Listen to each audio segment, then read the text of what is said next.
안녕하세요. 유여의 세상 브리핑입니다. 오늘은 특별한 손님을 한 분 제가 특별히 모셨습니다. 유명하시고 또 잘생기신 분이죠. 네. 인사하세요. 안녕하십니까. 유해 교수의 이 코너에 게스트로 참가한 황장수입니다. 오늘은 제 방송이고요. 게스트입니다. 제가요 오늘 소장님을 모신 이유가 주제가 좀 이렇게 심층 있는 이야기를 해야 되는데 네. 아무래도 제가 이렇게 연륜이 부족하다 보니까요 소장님의 고견을 좀 여쭙고자 합니다. 네. 이렇게 초대 응해주셔서 감사드립니다. 당연히 와야죠. 먼 길을 왔습니다. 네. 소장님 이번에 섬마을 사건이 있었잖아요. 예. 사람들이 다 공분을 터뜨리는, 저는 여자니까 사실 더 막 이렇게 흥분을 했었거든요. 소장님은 어떠셨어요?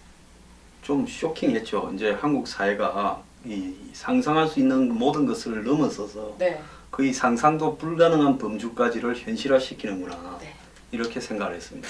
근데 이번에 2016년 6월 7일 5시 36분에 단독이 하나가 나왔어요. 예. 기사가 뭐냐면 성폭행범 3명 중에 1명이 성폭행 전과자라는 뉴스예요. 예. 그러니까 성폭행 전과자, 여성을 성폭행한 사건이 이번에 확인됐다는 거예요. 구속된 피의자 중 1명이 대전에서 일어났던 성폭행 사건의 범인으로 확인돼 수사를 확대하고 있다. 해당 사건은 10년째 미제 사건이었다. 대전 둔산경찰서 관내였던 한 주거 공간에 2007년 여성이 신원을 알 수 없는 남성에게 성폭행을 당했는데 DNA만 채취해서 보관해왔다. 소름 끼쳐요. 예, 그러고는 이제 튀었는데 네. 멀리 흑산도까지 튀었죠. 네. 옛날에 보면 중요 범죄를 일으킨 범죄자들이 가장 안전하게 도망가는 거는 살인을 한 사람이 네. 교도소에 가서 숨어버린다든지 네. DNA가 활성화되기 전에는 그런 게 많이 있었죠. 그런데 흑산도쯤 가서 숨어 있으면 네. 그걸 어떻게 찾겠습니까? 그러니까 아예 성폭행을 자행하고 흑산도로 튀어서 있었는데 이번에 흑산도 여교사 성폭행 사건을 보면 이거는 아주 이 공모 기획과 사전 기획과 공모에 의한 것으로 보이는데 이런 경험들이 많이 있는 사람이 그러지 않았겠는가 그런 걸 저도 의심하고 있었습니다. 그쵸. 근데 저는 제가 사실은 DNA법을 좀 반대하는 사람이었어요. 네. 왜냐면 그 DNA법이 처음에 나왔을 때 이게 범죄자를 많이 미제 사건을 해결하겠다라고 하고 있었지만 DNA라는 것이 하나가 있게 되면은 사돈의 8촌은 아니다. 말 잘못했어요. 우리가 보통 8촌 넘는 친척, 그러니까 우리의 친척까지가 DNA로 다 검출이 된다 그러더라고요. 한 사람의 그 DNA에. 그렇다면 범죄자 한 사람의 DNA를 갖고 있다는 것은 그 안에 제가 이런 구체적인 그 생물이라든지 그걸 잘 못해서 그러는데 우리의 웬만한 것까지도 그 안에서 다 추적이 가능한 게 DNA래요. 그 정도까지. 그러면 범죄자의 DNA를 만약에 계속해서 이렇게 축적을 시키다 보면은 우리의 정보까지도 그 안에서 나올 수 있다라는 게 처음에 만들어질 때 우려였어요. 뿐만이 아니라 DNA를 너무 많은 사람까지 확대를 시키니까 우리나라가 지문을 찍잖아요. 근데 10개 지문을 다 찍는 나라는 세계적으로 없다고 그러더라고요. 근데 DNA까지 그렇게 채취를 하게 되면은 너무 개인의 정보가 많이 노출되는 것이 아닌가라는 걱정을 했는데 그래서 계속 제가 그 이야기를 했는데 이번에 결국 DNA 채취로 밝혀지지 않았습니까? 그런데 이런 사람들이 더 많다는 얘기잖아요. 그러니까요. 지금 우리 사회에서 특히 그 무슨 수치 범죄, 네. 그러니까 성폭행 같은 부분들은 이 사실 신고가 안 되는 것이 절반 이상 될 네. 거라고 보고 신고되어도 이렇게 숨어버리면 뭐 성폭행 정도는 이렇게 크게 중요한 범죄처럼 생각하지 않고요. 네. 뭐 가해자가 멀리 도망을 가버리면 끝까지 추적해서 잡으려고 노력하지 않는 부분도 네. 있기 때문에 이런 부분에 있어서 개인의 프라이버시 침해도 있고 또 한편으로는 이런 범죄에 대한 예방 효과도 있는데 사회는 다 이렇게 장단점이 있지만은 네. 그래도 이제는 좀 필요할 시대가 아닌가 생각합니다. 그런 것 같아요. 제가 3년 전만 해도 DNA 채취법에 대해서 좀 반대 의견이었는데 이제는 진짜 이 범죄 그 무엇을 더 우선시해야 되느냐를 생각하다 보니까 DNA 채취는 이제는 반대할 수가 없겠구나 생각이 들었습니다. 그러면서 제가 든 생각이 이제 이어서 꼬리를 물었습니다. 그렇다면 이 사람이 성범죄자인 걸 그 주변 사람들은 아예 몰랐을 거라는 생각을 했어요. 제가 봤을 때요. 흑산도라고 하면 네. 아마 이 이 전남, 네. 목포나 이런 항구에서 가장 가까운 항구에서도 배를 타고 한 5시간 이렇게 들어가야 되는 네. 먼 지역입니다. 중국하고의 중간 정도에 있다 이런 네. 데 아니겠습니까? 그렇기 때문에 그런 외딴섬 또 흑산도 한 개뿐만 아니라 본섬 주변에 또 여러 가지 한 7개, 8개 되는 섬들이 있어요. 사람이 사는 섬들이요. 네. 그러니까 과거에도 저런 외딴섬에 육지에서 이 술집이나 그쵸. 사창가의 빚을 갚지 못한 그 여자들이 가장 마지막에 팔려가는 것이 저런 섬 지역에 있는 네. 사창가에 팔려가서 몸에 병이 들면 이렇게 그냥 바다에 던져지는 애들도 있었고 네. 또 더한 부분을 보자면 도시에서 약간 지능이 좀 떨어지거나 세상 물정을 잘 모르는 이런 사람들을 납치 감금하다시피 해서 데려가서 저런 어떤 섬 지역의 네. 염전에 이렇게 가두어 두고 그 실제로 강제 노동을 시키면서 주인은 지역 사회에서 유지 노릇을 하고 뭐 이 지역 사회 의원, 뭐 기초의원 같은 의원도 하고 이런 일들도 있었죠.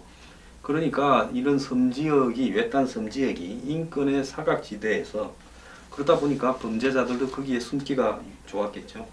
그런데요, 만약에요, 소장님이라면 그런 범죄자가 옆에 와 있다는 걸 만약에 알고 있다면 그런 사람이 만약에 옆 마을에 옆집의 사람이라는 걸 안다면 신고하시겠습니까? 안 하시겠습니까? 신고해야죠. 우리 신고 정신이 투철한 시민이지 않습니까? 아니 그 무슨 옛날에 삐라 죽는 것 같은 표정으로 이야기하십니까? 지금 그 아니 제가요 네. 87년 대선 때요 네. 군에서 병장이었는데 네. 제대 무렵에 87년에 대선에 그때 저보다 나이가 좀 이 많으시군요. 87년 6월 항쟁을 거쳐가지고 네. 최초로 이제 직선제 선거가 도입이 되었죠. 그래서 이제 노태우, YS, DJ가 다 선거에 붙었는데 군에서 사실은 특정 후보를 밀도록 이렇게 했습니다. 그때 다 그랬어요. 신고하셨어요? 그래서 제가 군에 있으면서 외부에 나와서 그 일을 신고했다가 어떻게 그것이 되셨어요? 도청으로 걸려가지고요. 제가 신고한 쪽에 그때 당시에 야당의 캠프에 신고했는데 그 캠프가 서울에 이 당하고 당의 본부하고 서로 전화를 하는 과정에서 도청이 걸려가 저는 제가 이제 휴가 나와서 그걸 갖다 어디 양심 선언을 할까 생각하고 했는데 경계가 사무에서 이 부산에서 신고를 했어요.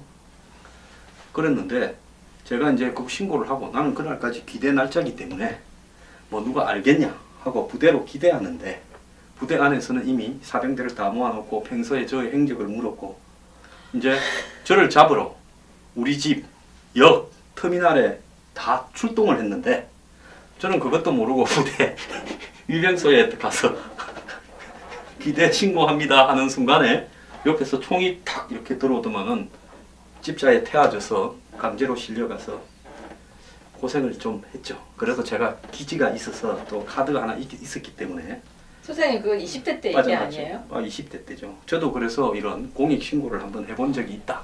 네. 그냥 신고한 게 아니라 오늘 정말 주제를 어떻게 그렇게 정확하게 하셨습니까? 한번 딱 말하는 거 보니까 뭐 빤한데 우리 절대 짜고 이야기하는 거 아닙니다. 아 그러면요 소장님 네. 라면하고 참기름이 싸웠거든요. 라면하고 참기름이. 예. 뭐 또 아직 근데 개그를 또. 조금 있다가 라면이 경찰서에 끌려갔어요. 예. 왜 그랬게요? 참기름이 찔렀나? 참기름이 고소해가지고. 아 고소했구나. 네. 그래서 왜 그걸 고소라고 안 하고 찔렀다 그러지? 그러니까 조금 양아치 근성이 있는 것 같아요. 이 조금. 법률적 용어를 쓰지 못하고. 아이 좀 S대를 나오셨는데 약간 언어가 조금 딸렸습니다. 그러면 이제 본격적으로 들어가 보겠습니다. 공익신고자 보호법이라고 예. 법이 있어요. 예. 근데 왜 사람들은요 공익신고자라고 안 하고 내부 고발자라고 얘기할까요?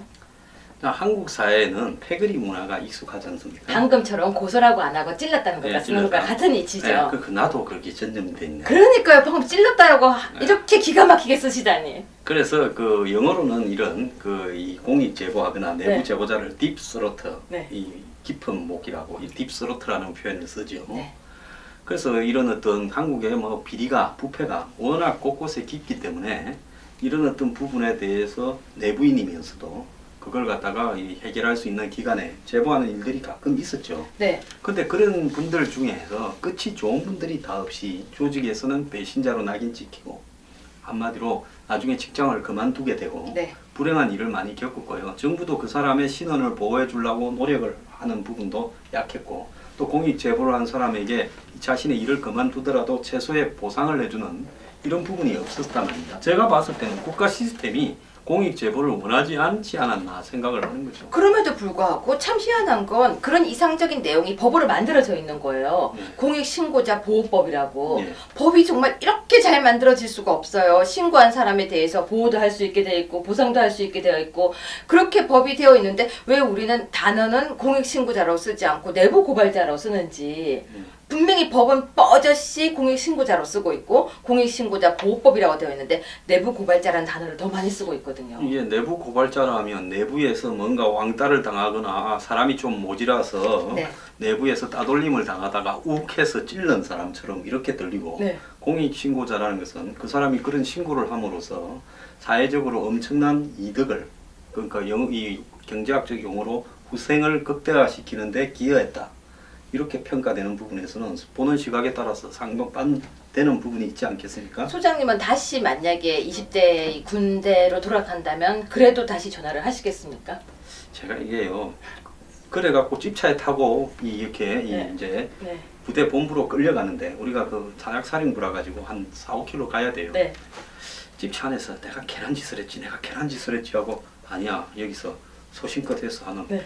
별별 생각이 교차하고 그러면 자 다시 돌아와도 그 순간으로 간다면은 말씀을 어떻게 하시겠습니까? 제가 이게 천성은 어쩔 수 없다 네. 이런 말로 대답을 그럼 가름하겠습니다. 다시 한다. 그럼요. 그, 다시 하죠. 그럼 다시 이제 질문이 돌아가서 만약에 그 섬마을에 성범죄자가 만약에 들어와 있는데 옆집 사람이다. 네. 신고하시겠습니까? 찔렀을 거예요. 아, 찌르다가 아니고 고소를. 아, 네. 그러니까 신고. 신고했겠죠. 네. 그러면서 이제 겁이 나가지고 네. 부엌에 가서 잘 드는 칼이나 뭐 골프채는 없는가. 신- 섬에 골프채는 없었을 거고. 신고는 하고 칼을 들고 품고 다니. 발발 떨고 있었을 거예요. 아 신고는 하고 떨기는 떨고. 예, 예. 근데 저도 한번 찔러본 적이 있거든요. 예. 네, 저도 그래서 찔러봤는데 찌르고 되게 후회했었어요. 제가 미쳤지 이 짓을 왜 했나. 찌른 사람은 두 다리 뻗고 못 삽니다. 못 자요. 그리고 자꾸 저를 보고 내부 고발자라고 하는 거예요. 그래서 제가 나는 내부 고발자가 아니고 공익신고자라고 부르짖고 다녔거든요. 근데 아무도 저를 공익신고자라고 안 불러주더라고요. 유병원 때 한번 보십시오. 네. 누군가 저한테 찔렀어요. 네. 직접 찌르지는 않았지만 간접으로 찔렀는데 네. 그걸 중개한 중간에 있던 사람을 생각하면 네. 도저히 이 일은 허위라고 생각할 수 없을 만큼의 이 사회적으로 이름만 들면 알만한 사람이 중간에 있었어요. 그래서 제가 떠들었지 않습니까? 공익 신고를 내부 고발을 전 내부자는 아니고 공익 신고를 네. 완전히 뭐 40일 동안 여의도 바닥에서 했죠. 네. 그 결과는 근데요. 저만 정신 나간 놈이 되지 않았습니까? 저 지금 여기 이렇게 앉아 있다 보니까 우리 둘이서 잘못하면은 이게 중요한 걸 알게 되면 둘이서 같이 나가서 같이 떠들 것 같아요. 큰일 났다. 이거 어떡하죠? 아이, 뭐 천성은 어쩔 수 없는. 그 이게 천성이란 게 있는 것 같은데요. 저도 이렇게 불의를 보고 못 참는 그게 있어가지고요. 사실 혹사는 여자 항장수라고 그러는데 네 소장님이 그 말 기분 나쁩니까? 기분 좋습니까? 소장님이 잘생기셔서 괜찮아요. 아이 그래도 참. 제가 또 소장님이 혹시 좀 이것도 표현 잘못하면 아 또 괜찮습니다. 어, 우리 방송에서는 그런 거 신경 안 써. 아, 내 방송이 아니네. 이건 제 방송입니다. 이건 소장님 이거는 제 방송인데요. 아 게스트인데 진행자인 줄 알았어. 큰일 납니다. 그건 월권 행위입니다. 박명수가 유재석이 노릇을 하려고 들었어. 근데 소장님은 이것도 박명수가 명예훼손으로 고소할라. 박삐삐보다 훨씬 잘생겼으니까 괜찮습니다. 네, 아무튼 다시 돌아와서요. 저는 정말로 아닌 것은 아니라고 신고를 하는 게 맞다라고 생각하고 만약에 옥시 사태 같은 경우도 내부에서 누군가가 그걸 알고 신고를 한다면 그게 훨씬 더 사회적으로 바람직하다고 생각하는데 내부에서 볼 때는 내부의 정보를 빼서 알려버린 나쁜 사람이라고 표현을 하겠죠. 그래서요 이런 문제에 있어서는 이 미국 같은 경우에는 법이 굉장히 잘 돼 있습니다. 그럼요. 미국의 예를 들어서 정권에 대항하는 뭐 CIA나 FBI 내부의 비리나 이런 문제를 고발한다든지 또 권력층의 깊숙한 비리를 고발한다든지 네. 실제로 미국에 보면 리크 게이트라고요. 네, 이라크에 대량 살상 무기가 없었는데 부시가 알면서도 일부러 공격했다라는 사실을 당시에 네, 그 이라크 대사 부인이 CIA 요원이었는데 언론에 흘렸지요. 그게 리크 폭로 네, 게이트라는 거 부르는 건데 그리고 하고 난 다음에 엄청나게 기자도 잡혀가고 사건이 시끄러웠어요. 근데 이런 부분에서 가장 중요한 부분은 뭔가 하면 공익 제보자를 또 내부 고발자, 네. 특히 마피아 사건 같은 경우는 네, 대형 그 마약 사건 같은 경우에는 내부 고발을 하게 되면 네. 조직에서 와서 끝까지 죽이려고 할 거 아닙니까? 실제로 재판정에서 죽이고 이런 일도 있었어요. 그러면 미국 FBI가 그 사람 신변을 가족까지 다 네. 이름을 바꾸고 네. 얼굴에 성형 수술까지도 시켜가 네. 뭐 텍사스에서 저지르면 저 끝에 메인주에 가서 살게 하고 몇십 년간은 생활비를 대주고 집도 제공하고 이런 일이 있습니다. 네. 그런 정도로 공익 제보자 내부 고발자에 대한 그게 막강해요. 그런 게 없다면 미국의 마피아 두목들이 어떻게 깜빵에 가고 이렇게 되겠습니까? 근데 이제 한국에는 뭐 이런 부분에 뭐 마피아나 마약이나 이런 게 있는 건 아니지만은 지금 방산 비리라든지 네. 한국의 뭐 대규모 어떤 이 조직적으로 자행되는 비리 이런 부분들을 내부 고발한 사람이요. 대부분 보면 조직의 배신자로 단죄되고. 소장님 그거 이어서 할 건데요. 왜? 한꺼번에 얘기하시면 오늘 안 내가 돼요. 뭐 돗자리 깔았나 봐요. 오늘 혹시 그분이 오셨습니까? 강림을 하셨습니다. 그러면은 아까요 참기름이 고소해서 네. 라면이 끌려갔잖아요. 네. 근데 참기름도 끌려갔어요. 왜 끌려갈게요? 라면이 화가 났나? 라면이 불어서. 소장님 아재 개그 잘 모르시죠? 나 아직 아니거든. 오빠거든. 아 예. 오빠. 네. 그러면 계속 이어서 하겠습니다. 그래서 저는 아까 소장님 말씀 지금 우리가 저는 이어서 방산 비리부터 시작해서 메트로 메피아 예. 그리고 관피아까지 한번 얘기를 해볼까 싶어요. 예, 예. 왜냐하면 이 공익신고자 보호법이 제대로만 활용이 된다면 그들이 살 수가 없지 않을까요? 그렇죠. 그래서 공익신고에는요, 저는 반드시요, 공익신고에서 전략할 수 있는 또 생길 수 있는 그 어떤 이 반대급부. 네. 그러니까 내가 이걸 말을 안 했으면 네. 이만큼의 이 이득이나 국가 예산이 범죄자에 돌아가거나 샜을 건데 내가 그걸 신고함으로써 전략시킨 부분이 있을 거 아닙니까? 네. 그런 부분들을 한 10분의 1이라든지 지금 선거법 같은 경우에 뇌물 먹은 사람이 자진 신고하면 뭐 보상 같은 걸 주지 않습니까? 그런 것처럼 이렇게 이 보상을 확실하게 해주고요. 거기에 대한 신분 또 은폐라든지 이런 부분을 확실하게 해줘야 그런 부분들이 활성화되어서요. 누구도 그런 부분들을 제대로 그 범죄를 못 저지르게 될 건데 네. 이런 부분에서 저는 일부러 법을 갖다가 매우 낮은 수준으로 해서 사실상으로는 지르지 말라고 하는 그런 어떤 집단적 폭력성이 있는 거 아닌가 생각을 합니다. 아니요, 참 이상한 게요. 공익신고에 대한 이 법이 총 조문이 30조 2까지 31조까지 조문이 있고요. 부칙도 여러 개가 있고 제가 이거 프린트한다고 정말 종이를 많이 쓸 만큼 내용이 많았어요. 네. 그리고 방금 말씀하셨던 보상금이라든지 그리고 이행강제금 그리고 보호조치, 신변 보호에 대한 내용까지 특별 보호 조치까지 조문이 되어 있거든요. 그리고 공익신고자의 비밀 보장 의무까지도 있는데 신변 보호도 잘 되어 있고 왜 이게 정확하게 하나도 이루어지지 않을까요? 법은 있는데. 자, 법을 실제로 공익신고를 하라고 만드는 게 아니라 하도 사회적 여론이 공익신고한 사람이 불이익을 이렇게 받는다니까 네. 할 수 없이 만들었지. 지금 김영란법처럼 실제로 그렇게 하려고 만드는 건 아니라 이래 보고 있습니다. 왜 그런가 하면요. 거기에 이 제외되어 있는 부분이 뭔가 하면 네. 금융실명거래 및 비밀보장에 관한 법률, 주식회사의 외부 간사에 관한 법률, 상법, 형법 등 기업의 불법 비리 행위와 관련 있는 법률 등이 공익신고 대상 법률에서 모두 제외됐습니다. 그래서 차명계좌, 분식회계, 배임횡령 등 기업의 부패 행위에 대한 공익신고는 보호 대상이 안 된다. 일어났습니다. 네. 이 기업에서 벌어지는 부패 행위는 결국은 기업이 내야 될 세금, 국가에 내야 될 세금 세금, 포탈. 내지는 기업이 그 자신들의 주주들에게 이 환원해야 될 배당이나 이 주식 가치 이런 부분을 좀 먹는 부분이기 때문에 이 기업의 부패도 요즘같이 개방되어진 주식회사 이상의 기업들은 네. 실제로 그 공익을 위한 측면이 분명히 있는데요. 이런 부분을 경제를 뭐 활성화시키는데 방해가 된다 어쩐다라는 핑계로 아마 빼란 모양이에요. 그래서 공익신고의 범위도 매우 축소시켰고 그렇죠. 그 다음에 거기에 대한 보상 부분을 명확하게 뭐 이 신고에서 생길 수 있는 전체 이득, 국가적 이득에 뭐 10분의 1은 보상액으로 준다든지 이런 부분을 하지 않았기 때문에요. 결국은 이 부분을 적극적으로 활용하는 의사가 없이 할 수 없어 마지 못해서 만드는 법이 아닌가 생각합니다.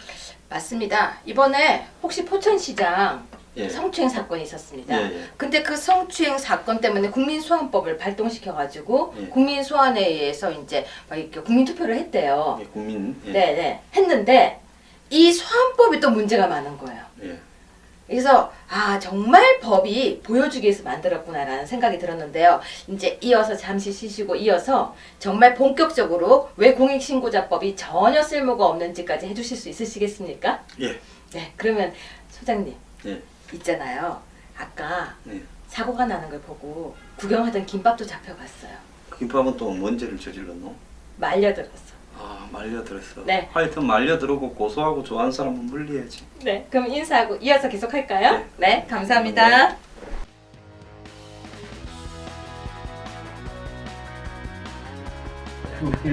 뛸 가능성이 있는 애들 얘 봐요. 치켜든 거 봐요. 이거는 기계 이동 직전이야. 오늘 그거죠. 게스트 제가 초청했으니까 이거는 이제 그 패널로서 답을 하셔야 되는 거예요.